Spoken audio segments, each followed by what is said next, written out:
Hey everyone, and welcome to episode 12 of Training Talk Tuesdays. I'm Coach Sage Canaday, also Hoka One One athlete, and we're going to answer your top voted training question from last week. Thanks to everyone who submitted wonderful, great questions. This is the one that got the most thumbs up vote. So we'll dive right in. What's the best way to build tune-up races into a training schedule? I'm using your half marathon plan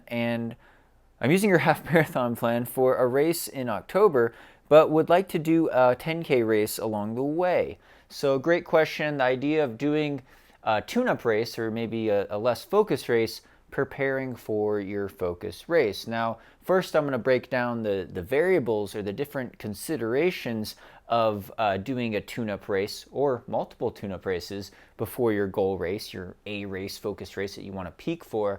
But then also, to answer that question directly, 10K before half marathon, what's the timing? How do you schedule that into a set training plan and kind of the idea behind that? So the first thing, we always like to break down in these training talks are the variables, and it depends on what race distance you're doing. So the first thing is, if you're doing a half marathon, that's more of a longer distance race, right? So your focus races are more longer distance, but they're shorter than the race distance, right? 10K is less than half the distance of a half marathon. It's a good tune-up to do. You could also do a 5K race even before that, perhaps. You probably wouldn't do a marathon as a tune-up race before a half marathon, though, right? It doesn't work the other way. That would be kind of counterproductive, so to speak. Whereas if your focus race, let's say your goal race, you're doing track for your school or for your club or cross country, and your goal focus race is an 800 meter or 1500 meter, or maybe 1600 meters, a mile. It's a pretty short middle distance type of race. At least that's what most adults consider a shorter race. 800 meters, you actually want to race quite a few 800 meters before your focus at the end of the season. They actually say it usually takes like racing 4 or maybe even 5 times during a track season over several weeks and several months to really break through and PR at the 800 meters. So you wouldn't want to just go in, train for 3 months, and then run an all-out 800. You'd actually want to do maybe some 400-meter repeats or 400-meter time trials, as well as a 600-meter race, and then maybe 3 or 4 800-meter races to really get up to your peak. Now that's middle distance running, right? Same thing for 1,500 meters. We're starting to getting into 5K, 5 kilometers, 10 kilometers, and the focus is still kind of the same idea. You could do several shorter races before your goal 5K race. And even if you have a goal of trying to run a super fast 5K time, maybe it's a park run, cross country, something like that, you would still probably do several races before you actually hit your peak and peak improvement. When I ran in school, in high school, and college, you'd have 6, maybe even 8 cross country races before the championships, and you'd want to peak at the end, right? You usually wouldn't run your fastest one on your first one of the season unless you overtrained over the summer or something like that. So the idea is that you build races into your training schedule, and it has to ebb and flow a bit with tapering a little and recovering, but you have to prioritize those goal races when you have a whole series of races. Now, we start getting into longer distances like the half marathon, the marathon, the ultra marathon, and we're talking about having a set plan, maybe 3 months, 12 weeks, maybe even longer, 16-week plan, and you want to progress your fitness, and maybe you've never run a marathon or you've never covered a full half marathon distance, and this is going to be your big focus, A race, end of the season, end of the training blocks.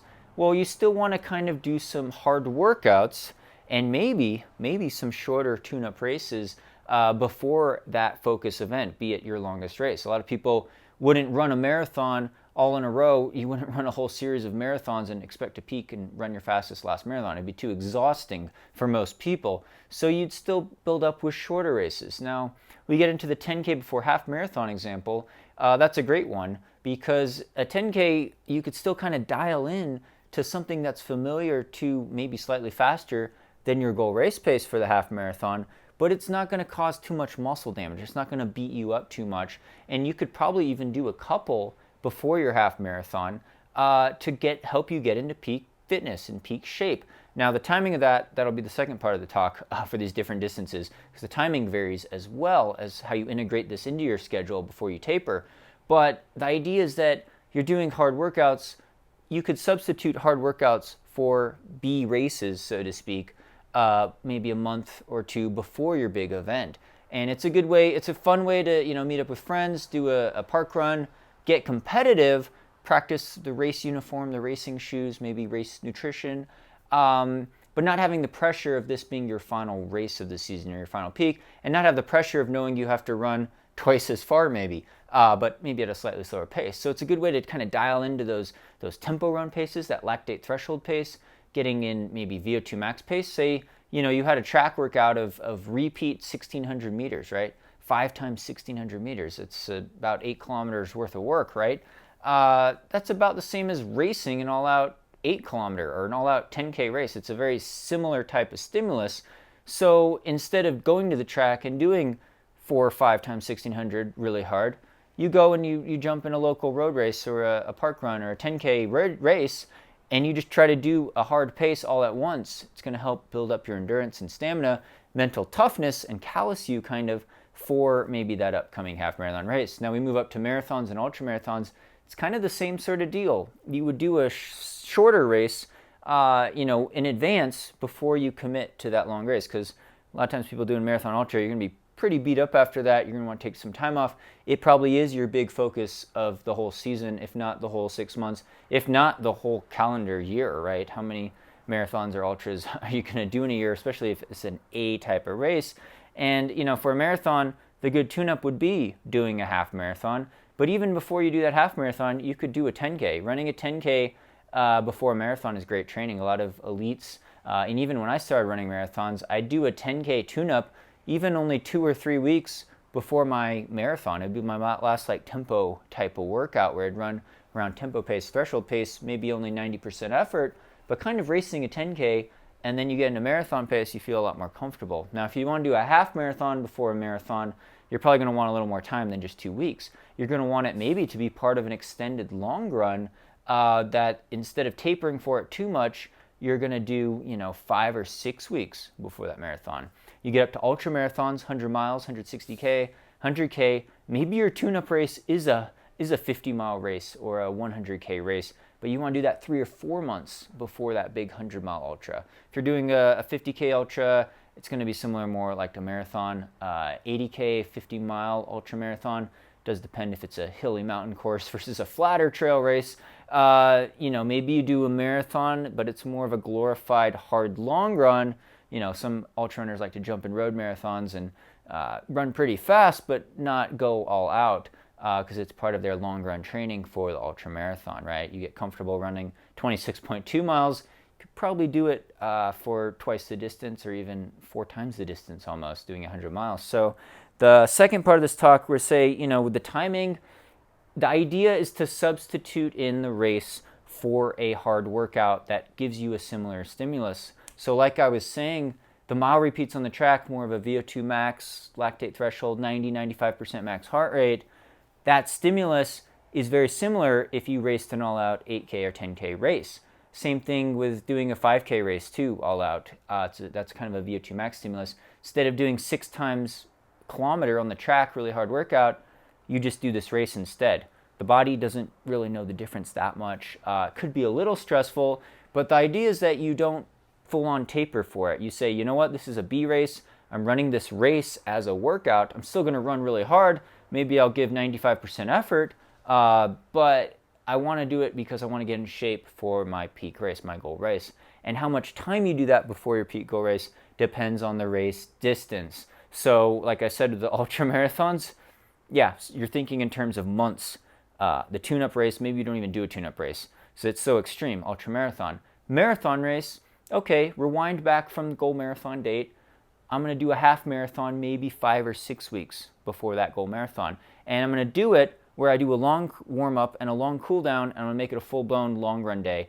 It's a really high-quality long run day, but I'm just going to, maybe I'll just run the half marathon just slightly faster than my goal marathon pace, right? Get used to taking in fluids and taking in gels at 10 seconds a mile or 6 seconds a kilometer faster than my goal marathon pace, and then hope when I taper, a month and a half later, I'll be able to hold that for a full marathon. I feel really comfortable in a half marathon at this goal pace, a little faster than goal pace. Hopefully that'll translate over. And you don't taper for it. You do it off of a high mileage week. You definitely want to have to recover, though, after it. And so it gets a little tricky with the recovery because even racing a half marathon on the road, you're going to have some residual fatigue there. So you treat it kind of like a hard workout, hard long run, but you want to give yourself enough time to be able to ramp up your training up a little for a couple weeks again before you really taper before that goal marathon. Now, like I said, you get to the shorter races, you could race more frequently. You could race more frequently, and you want to do more tune-up races before an all-out 5K. You want to do more tune-up races before all-out 800 meters or 1,500 meters because it's working a different system, and it's helping you fine-tune that fitness. And your body doesn't have to deal with as much repetitive damage and strain because it's a shorter distance race. Mentally, it's pretty hard. There's a lot of pain in those middle distance races, but you do time trials, 400 meters, 800 meters. You can do quite a few of those in a short time period, like even a week before your goal race, you're doing a 600 meter time trial. Or, during the course of a 8 or 10 week season, you could race half a dozen times and probably still be okay. You might start getting tired a little bit at the end. So you do have to control that. But that's kind of the idea of looking at what types of workouts you have on the training plan, look at the timing of it, and say, is this going to be a risk for me? Is it going to be an injury risk? Is it going to be, is it going to give me enough time to recover and then train at a high level and then taper for my goal race? Am I going to sacrifice my goal race if I go too hard in this tune-up race? Because the mentality matters, your mental mindset going into these races. And, at the end of the day, the other big variable it depends on is your weekly mileage totals. What kind of weekly mileage are you putting in? How much is your mileage going to taper or not taper doing these tune-up races? It shouldn't taper too much. You want to keep it pretty high usually, unless you feel an injury coming on. So that's the other thing. Experience level and injury resistance. It's a little more risky to race a lot of hard 10Ks before your big marathon because of the injury risk as well. It's not only you have to taper with lower mileage, you might lose some of that endurance and sacrifice it for speed, but it's an injury risk to be traveling to a race, to be racing hard against competitors maybe, tapering a lot, racing too fast, too soon could jeopardize your overall plan and overall training. So you want to limit that, especially for the longer distance races. And it does come down to that individual difference of injury, your chance of getting injured, your chance of overtraining, your experience level as a runner, what your age is, your chronological age, but also your training age, how many years you've been running, what your experience level is at these different race distances, and what your weekly mileage total is. It's a lot different if you're running 50K per week or 31 miles per week versus someone who runs twice that amount, 100K per week, 62 miles per week, right? A lot different between someone who just started running a couple years ago versus someone who's more experienced that's been running for a decade or several decades.